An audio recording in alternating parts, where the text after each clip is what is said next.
Assalamualaikum warahmatullahi wabarakatuh. Puji syukur atas kehadirat Allah Subhanahu wa Ta'ala yang mana telah memberikan saya nikmat, kesempatan, kesehatan sehingga saya dapat membuat video singkat ini.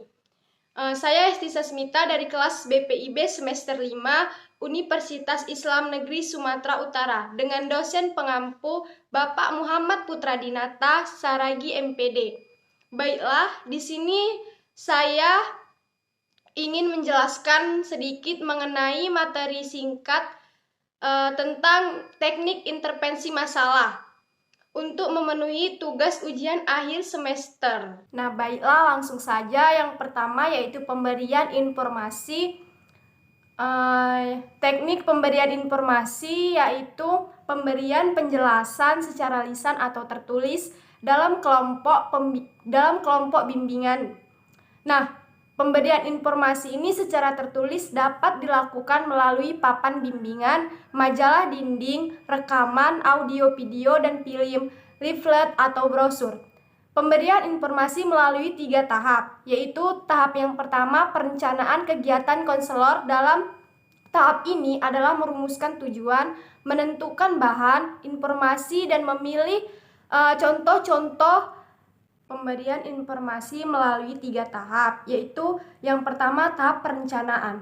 Nah, kegiatan konselor dalam tahap ini adalah merumuskan tujuan, menentukan bahan informasi, dan memilih contoh-contoh yang sesuai dengan bahan informasi. Yang kedua yaitu tahap pelaksanaan kegiatan.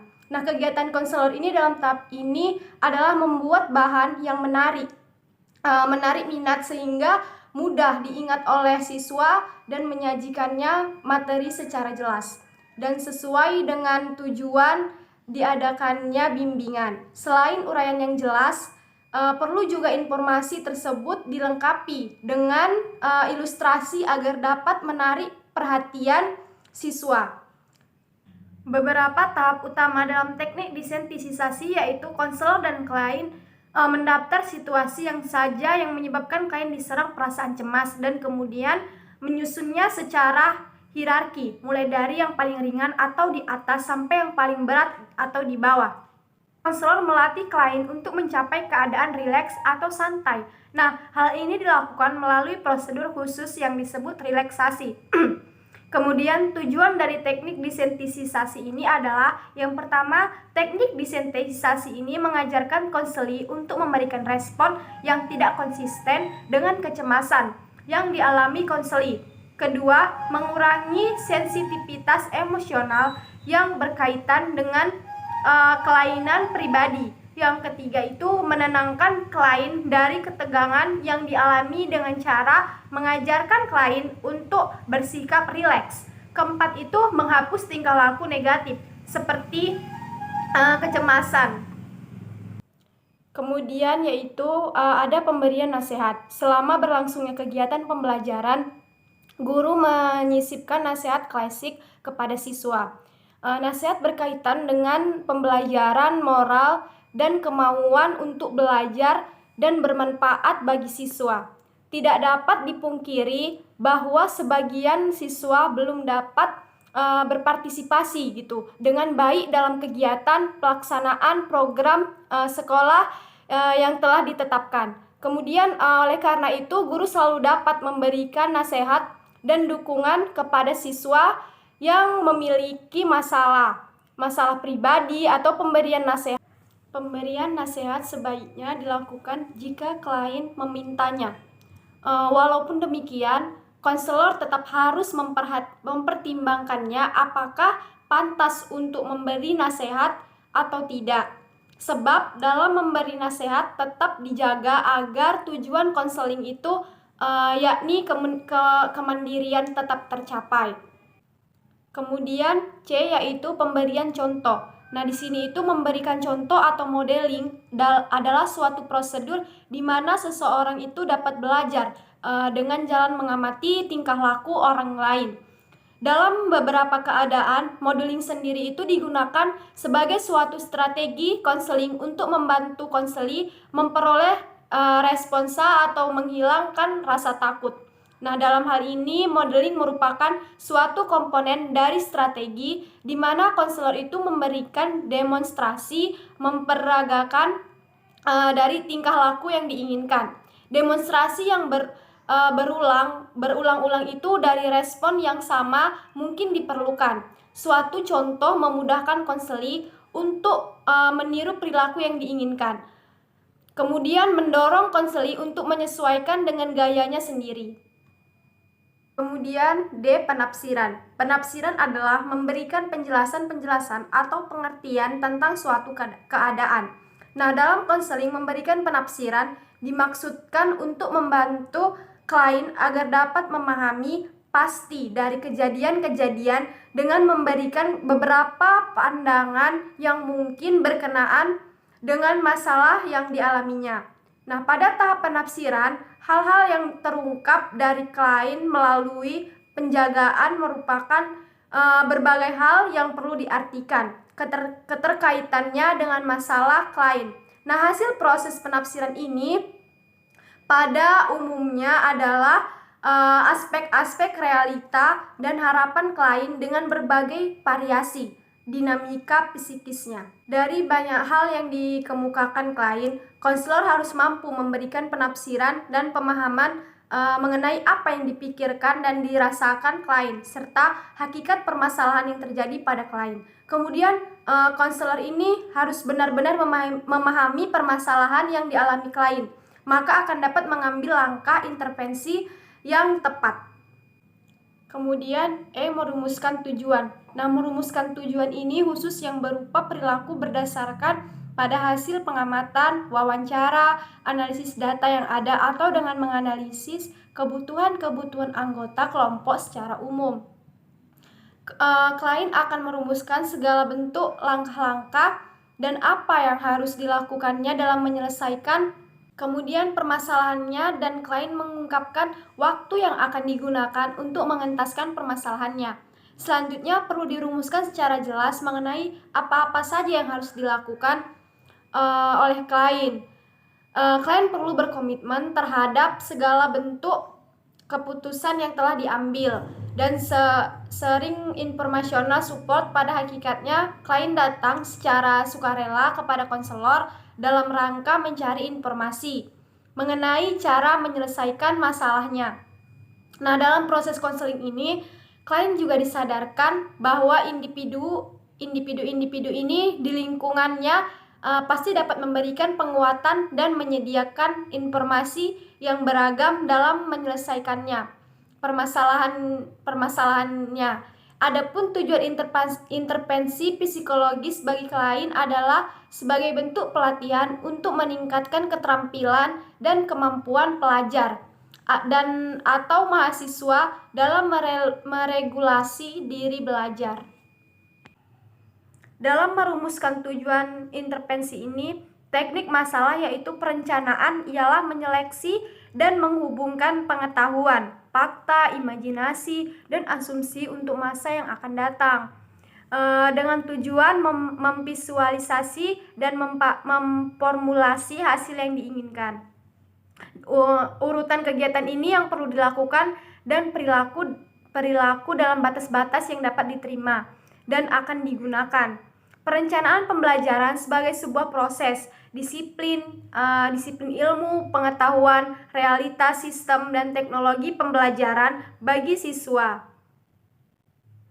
Klien didorong aktif dalam melakukan pengentasan masalah. Informasi mengenai cara penyelesaian masalah tidak hanya dapat dicari melalui manusia, namun klien juga didorong aktif mencari beragam informasi melalui sumber-sumber lain seperti internet, buku, majalah, artikel, dan lain sebagainya.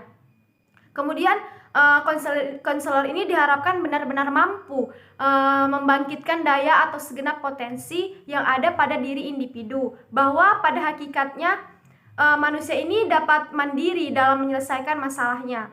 Cara yang dapat dilakukan adalah dengan terus memberikan penguatan dan memperjelas komitmen mengenai langkah-langkah yang akan diambil dalam mengatasi situasi stres.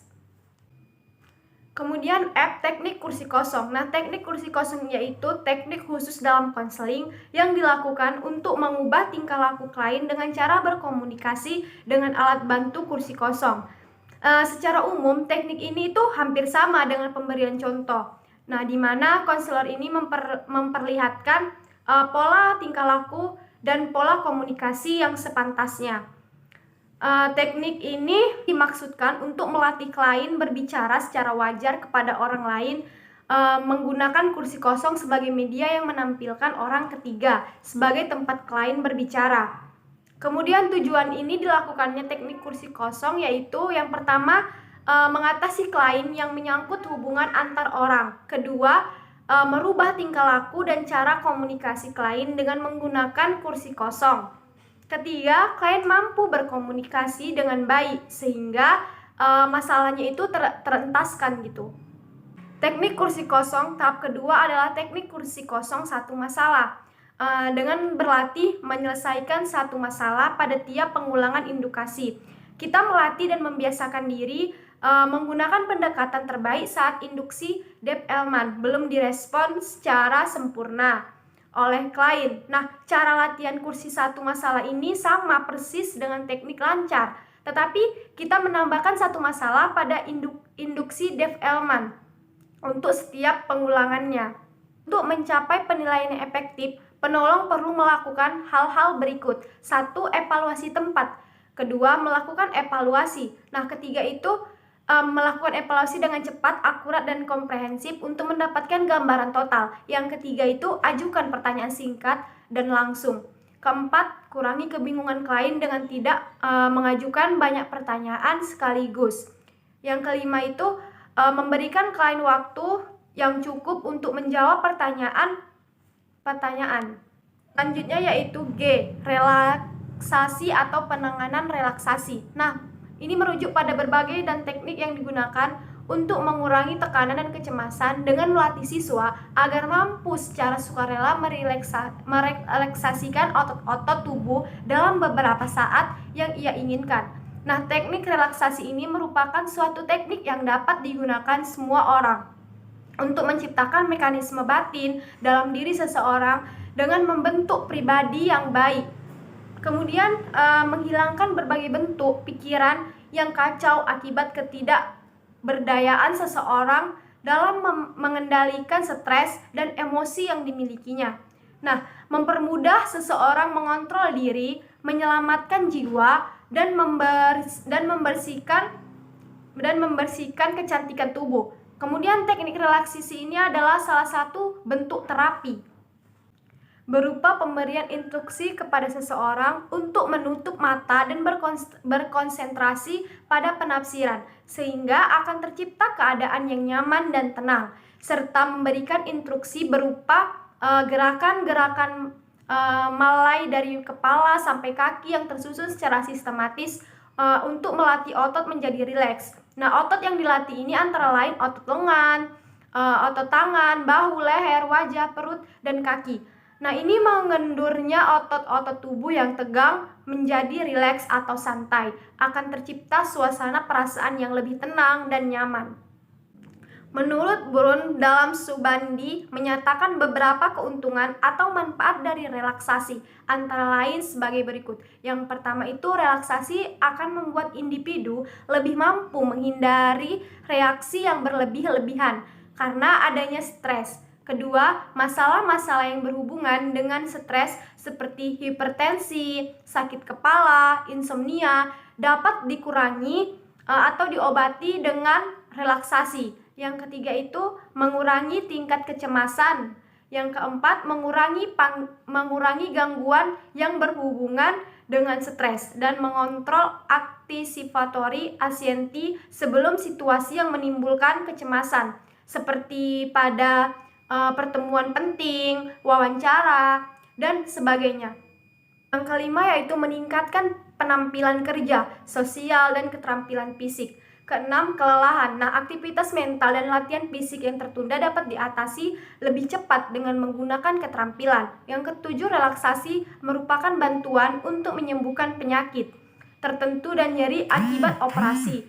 Adapun jenis-jenis relaksasi yaitu yang pertama itu relaksasi otot. Nah, relaksasi otot ini bertujuan untuk mengurangi ketegangan dengan cara melemaskan badan dalam latihan.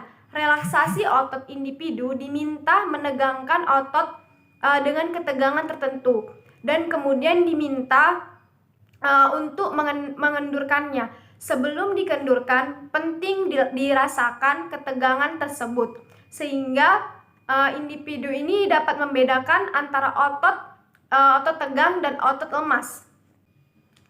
Selanjutnya yaitu relaksasi melalui hipnosa. Yoga dan meditasi hipnosa ialah kondisi yang menyerupai tidak lelap tetapi lebih aktif saat seseorang itu memiliki sedikit keinginan tahu dari dirinya dan bertindak menuntut sugesti dari orang yang menyebabkan terjadinya kondisi tersebut. Yoga yaitu sebuah sistematika baru yang mampu menjelaskan manusia secara utuh, bagaimana menjalani hidup secara berimbang, serta bagaimana cara bertahan hidup jika tidak ada seimbangnya. Kemudian meditasi adalah suatu teknik latihan dalam meningkatkan kesadaran pada suatu objek stimulasi yang tidak berubah pada waktu tertentu. Penenangan penuh. Teknik relaksasi penenangan penuh digunakan dalam layanan konseling individual dengan tahap-tahap sebagai berikut. Yang pertama itu tahap awal konseling. Nah, di sini itu kita dapat membangun hubungan konseling yang melibatkan siswa, kemudian memperjelas dan mendefinisikan masalah. Yang ketiga itu membuat penafsiran dan penjajakan. Keempat itu menegosiasikan kontrak. Tahap kerja yang pertama menjelajahi dan mengeksplorasikan masalah, isu, dan kepedulian siswa lebih jauh. Kemudian menjaga agar hubungan konseling itu selalu terpelihara. Ketiga, proses konseling harus berjalan sesuai kontrak. Yang keempat itu tahap akhir konseling atau tahap tindakan. Nah, di sini itu menurunnya kecemasan siswa. Nah, hal ini itu diketahui setelah guru bimbingan konseling menanyakan keadaan kecemasannya. Kedua, adanya perubahan perilaku siswa ke arah yang lebih positif, sehat, dan dinamis. Yang ketiga itu adanya rencana hidup masa yang akan datang dengan program yang jelas. Kornir mengemukakan bahwa strategi relaksasi mengemukakan ada 7 cara, yaitu yang pertama rasional, kedua petunjuk tentang berpakaian, ketiga menciptakan suasana yang nyaman, keempat pemodelan oleh guru bimbingan konseling, yang kelima pada waktu belajar relaksasi mungkin individu itu mengalami perasaan yang tidak umum. Keenam, pada waktu relaksasi individu tidak perlu takut kehilangan kontrol. Yang ketujuh itu dianjurkan latihan relaksasi. 8, perlu dimengerti bahwa kemampuan untuk rileks itu dapat bervariasi. Teknik ini sangat berguna untuk mengatasi stres, insomnia akibat kelelahan, dan memperlancar sirkulasi darah. Nah, berikut ini serangkaian petunjuk yang dapat digunakan untuk mengundurkan diri secara penuh, yaitu teknik penenangan penuh, yaitu yang pertama itu kita berbaring terlentang dengan kedua kaki direnggangkan dalam jarak lebih kurang 30 cm. Kedua tangan lemas dengan telapak tangan menghadap ke atas. Yang kedua itu pejamkan mata dan gerakkan secara perlahan bagian badan untuk menciptakan kesan umum tentang keadaan badan yang tenang. Kemudian mulai mengendurkan badan bagian demi bagian. Terlebih dahulu perhatikan kaki kanan. Tarik napas dan perlahan-lahan angkat kaki setinggi 25 cm dari lantai. Biarkan posisi kaki itu seperti itu. Terus pertahankan sampai benar-benar menjadi tegang. 5 detik, lepaskan dengan tiba-tiba dan kendurkan otot-otot kaki. Biarkan ia turun ke lantai dengan sendirinya. Gerakkan kaki secara lemah lembut dari kanan ke kiri. Kemudian D. Ulangi kegiatan seperti di atas dengan kaki kiri dan kemudian dengan kedua tangan satu persatu. E. Kemudian arahkan perhatian Anda pada otot. Selanjutnya perhatikan daerah perut. Tarik napas dalam-dalam melalui hidung dan kembungkan perut. Tahan napas selama 5 detik dan buang melalui mulut secara tiba-tiba serentak dengan mengendurkan semua otot-otot perut dan sekat rongga badan. F. Pindahkan ke bagian dada, tarik napas dalam-dalam melalui hidung dan kembungkan dada. Kemudian tahan napas selama 5 detik dan buang ke udara melalui mulut sambil mengendurkan semua otot-otot dada dan rongga dada. G. Pindah ke bagian bahu dengan tidak menggerakkan lengan. Gerakkanlah kedua bahu sampai ke bagian depan dari badan. Kemudian kembali dan biarkan ia turun dengan sendirinya ke lantai. H. Dengan perlahan-lahan putar leher putar leher ke kanan, ke kiri, ke kanan, ke kiri, dan kembali ke tengah seperti biasa. Kemudian kendurkanlah otot-otot leher. I. Terakhir ke otot-otot bagian muka. Gerakkan rahang ke atas, ke bawah, ke kiri, ke kanan sampai beberapa kali. Lalu ketupan kedua bibir dalam bentuk mencibir. Maka terus perhatikan pernapasan. Udara terus mengalir keluar dan masuk ke alat pernapasan secara bebas dan tenang. Kemudian perhatikan apa yang dipikirkan tanpa mencoba untuk memaksa alam pikiran Anda. Kemudian mengarah permasalahan tertentu. I. Desensitisasi. Teknik desensitisasi ini adalah pendekatan yang dimaksud untuk mengubah tingkah laku melalui perpaduan beberapa teknik yang terdiri dari pemikiran sesuatu, memenangkan diri, dan membayangkan sesuatu. Nah, seiring dengan itu, desensitisasi ini sistematik seringkali cukup berhasil untuk menurunkan kecemasan. Asumsi digunakannya desensitisasi ini sistematis untuk mengatasi kecemasan adalah bahwa kemampuan stimuli khususnya yang menimbulkan kecemasan dapat dikurangi dan diperlemah jika terjadi suatu respon yang antagonistik atau berlawanan terhadap. Oleh karena itu, orang-orang yang mengalami kecemasan itu bisa merubah rasa ketakutannya tersebut sehingga dia merubah dari yang berpikir negatif ke positif. Welker menyatakan bahwa tujuan dari teknik desensitisasi ini yaitu digunakan apabila konseli merasa takut dengan hal tertentu seperti takut menghadapi ujian, takut menghadapi operasi, dan takut naik pesawat terbang gitu. Ini digunakan untuk seseorang yang mengalami fobia seperti akrofobia, agorafobia, dan klaustrofobia. Selanjutnya yaitu prosedur pelaksanaan teknik desensitisasi sistematik. Teknik desensitisasi dapat dilakukan dengan menciptakan keadaan nyaman di mana stimulus ini pemicu kecemasan dipadukan dengan stimulus rileks secara berulang sehingga kecemasan yang dialami secara bertahap dapat diatasi. Adapun pelaksanaan teknik desensitisasi ini sebagaimana dikutip Willis terdiri dari tahapan yang dapat dipahami sebagai berikut. 1. Konselor menganalisis tingkah laku yang menimbulkan kecemasan pada klien. 2. Menyusun hierarki secara bersama antara konselor dan klien mengenai situasi yang menimbulkan kecemasan dimulai dari tingkat yang paling rendah sampai dengan tingkat paling tinggi. Klien disusun secara sistematis sehingga mudah dalam pemberian stimulus yang secara bertahap.